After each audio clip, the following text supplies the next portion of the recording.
We'll get into Tiger a little bit later, but as for Spieth, he's 1 under through 3 holes, 12 under overall, 1 behind the leader, so tied for 2 currently. We'll see if that historic run continues. Ho-hum. And he hoists the Clare. As for another looming outcome, this one in the NFL, the Deflategate saga continues. A ruling is expected any day, and a source with knowledge of the situation anticipates the outcome will be a sham. According to Pro Football Talk's Mike Florio, Pats wideout Julian Edelman weighed in on how Brady is handling the situation. He's, quote, fired up. We'll say that. You don't want a mad Tom Brady. He's a little ticked off. Brady on a mission, Stephen A. Smith. Never a good thing. How will this play out? Well, listen, here's the reality of the situation. For most of us, I've been on the record. Skip and I disagree in terms of the punishment because I think it was valid. Obviously, Skip did not think so. And obviously, he's hell-bent on this notion that Tom Brady is going to fight to the death. He's not going to accept any games in terms of a suspension for Deflategate. My position is clear.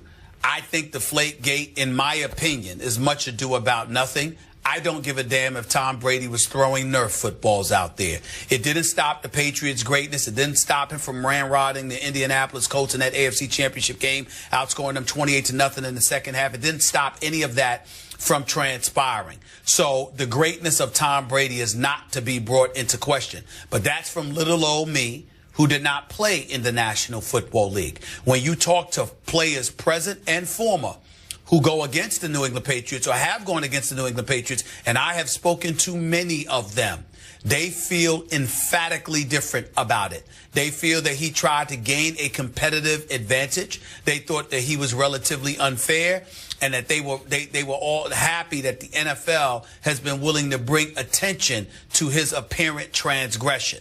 But in the end, I was glad because on Mad Dog Sports Radio, where I have my show every weekday from 1 to 3 p.m. Eastern Standard Time, Jamie Dukes, you know, for the NFL Network, former NFL player, friend of mine, great guy, by the way. Your former colleague, colleague at the NFL Network as well, Molly. Jamie pointed out on SiriusXM this weekend, he kept reminding us, and I'm going to echo his sentiments, Tom Brady wasn't suspended for, deflated footballs. Tom Brady was deflated for not cooperating with the NFL in the NFL's eyes, according to Troy Vincent, according to Commissioner Goodell. So as a result of that, the chances of Tom Brady having a suspension completely eradicated, to me, is slim to none. Can I see a reduction from 4 games to 2 games? Yes, I can. Skip Bayless, I was on the record on my radio show saying that even though one has absolutely positively nothing to do with the other, and there are others who would make the argument about the integrity of the game and all of this other stuff, you cannot have Tom Brady serving the same amount of suspension time as Greg Hardy. Because even though one has nothing to do with the other, because the suspensions in terms of the time allotted would be equal, both of them having 4 games, you can't do that to Tom Brady. You have to reduce that suspension. But outside of that, as long as the NFL maintains consistency, that he was primarily suspended because we had an investigation and we don't believe he was cooperative, and that is not a game that we are playing, I don't think that you get the 4-game suspension completely omitted and eradicated. I think it gets diminished to 2 games, but I think that that's about it. And they're going to lean on the fact that he was uncooperative, which is what I believe the player was alluding to when they said that it would be a sham, because the league is going to lean on his uncooperative ways as justification. And I don't think Tom Brady can fight that. You keep harping on he wasn't cooperative. Could you please? They said that. Yeah, they said that, but you're hanging on to that. Yes, I am. I want to define. Ultimately, I hope this does go to court and we get to define what uncooperative was, because Tom Brady's going to speak out on this. He's holding his tongue until it really counts in a court of law, although he did go through the appeals process. Again, source I think close to him is saying it was a sham process. But to me, if you're innocent, cooperating doesn't mean saying, yeah, you got me on that, and you got me on that, and yeah, you got me on that. I just think he sat there and said, I didn't do it.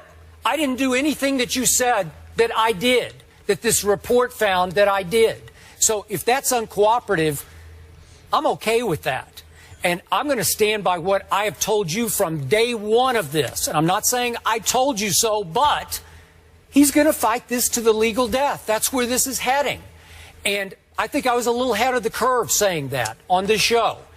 And in the end, I do believe it could have been a shrewd move. Maybe it'll prove to be a shrewd move by a commissioner who is under fire for the way he did or didn't handle the Ray Rice situation and many domestic violence situations before Ray Rice.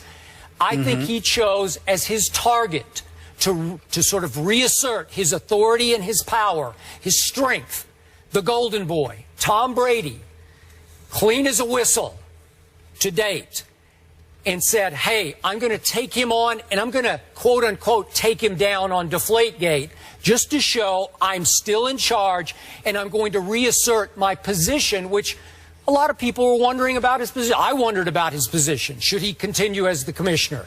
Well, he chose, I think, the wrong guy to pick a fight with. You said Brady should have stood up and spoken out publicly from the first. He did not do that.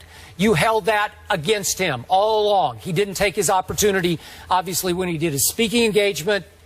Where was it? Salem State or whatever? Salem? Whatever Salem State, yeah, Massachusetts with Jim Gray, yes. Yeah. And he didn't take his opportunity even before the Super Bowl to stand up and say, no, I didn't do it. I'm saying he was biting his tongue to take it to court. The NFLPA is now on the record. They will help him take it to court. So I'm not sure how this is going to play out, because if Tom Brady's legal team has made it clear to Goodell's legal team, we are going to go to court with this, I'm not sure Roger will reduce this at all. He might just hang right in there with 4 games because it won't do much good to reduce it. My initial thought was he'll reduce 2 games, maybe 1, maybe 2, just to say, okay, I'm going to do this, and you make a great point about Greg Hardy. But in the end, I think Brady and company, legal team, just biding their time, waiting, because they're going to try to get an injunction to allow him to play in game 1 this year if, in fact, he's suspended for 2 or 3 games. Well, let's be clear about a couple of things here. You need to be clear about what do you mean fight to the death, because we all know that Tom Brady is going to fight. We all know that he's not going to be satisfied unless all 4 games are eradicated and he doesn't get to miss a game this season. We understand that. But at the same time, Skip, if you're not saying that Tom Brady is going to retire unless this suspension is completely eradicated, then he ain't fighting to the death. Because the death of his football career would be retirement. And boy, would it be a devastating blow to Roger Goodell and the National Football League if Tom Brady stood up and said, you know what, I am completely innocent of this. The hell with all of y'all. Go kick rocks. You want to sully my name to this degree and hand me a suspension? I officially retire from the game of football. If Tom Brady were to do something like that, Roger Goodell's reputation would never recover from that. It would be that much of a devastating blow, in my opinion. Having said all of that, I don't think there's a snowball's chance in hell that Tom Brady does that. Tom Brady is not going to sit. He can fight till the cows come home. He is not going to sit there, the way I feel, he's not going to sit there and walk away from the game of football because he has to miss 2 games. So let's understand that. And once we understand that, all we're saying is Tom Brady is proclaiming his innocence. My point to you, Skip, is forget the public. Even though I thought that his press conference Super Bowl week was ridiculously embarrassing and what have you, or leading into Super Bowl week, rather, the fact is, forget us. How about the same person that showed up to the appeals process should have been the same person that showed up during the investigation?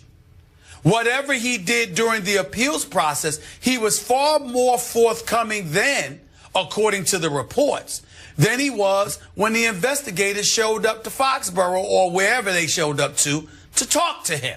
Ted Wells opined about that, as well as Troy Vincent. So the lack of cooperation that Tom Brady initially gave is clear and apparent, because that is clearly something that they're not accusing him of now, that Roger Goodell heard his appeal over that 10-hour period he showed up in New York. That same Tom Brady has showed up initially we probably wouldn't be here discussing this the way that we're doing it now. He brought this on himself.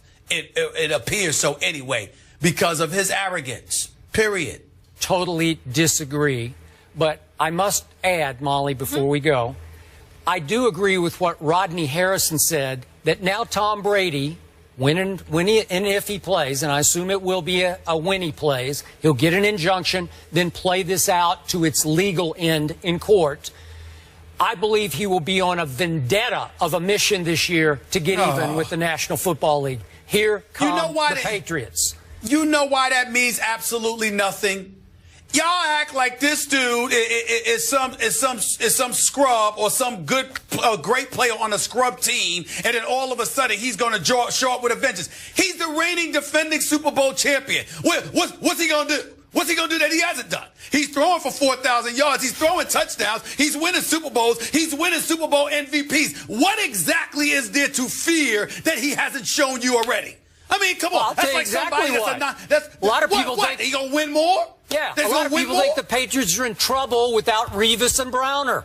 Who's going to play quarterback? But they're not questioning the greatness of Tom Brady. We know what he's going to do. So that's like a knockout artist, and you going in the ring with him. Oh, he's going to knock you out now. Well, what the hell was he coming to do to begin with? If he's a knockout artist, it's what he does. Tom Brady is a Super Bowl champion. He's Super Bowl MVP. Wait, okay? What's he going to do? Are you picking the Patriots right now to win it all this year? No. There you go. No. I just might be. A little extra bulletin board material. He's focused, man. I didn't pick him to win last one. I didn't pick him to win this one. They should have lost if Pete Carroll doesn't make the worst call in Super Bowl history. Let's he should have lost that one. Let's not go there. We're not done with Brady, though, Skip. In that paper right there, there's some rankings that came out, and you might be surprised where he lands. We'll discuss that coming up. And we also have a point guard on the move. We'll make sense of that trade in the Wild Wild West up next. And thanks for starting another sports week with us. Plenty of topics for us to get to on this Monday. Stay on track with today's show topics. All you have to do is go to our Instagram page, where you can also leave your takes. Hit us up on IG.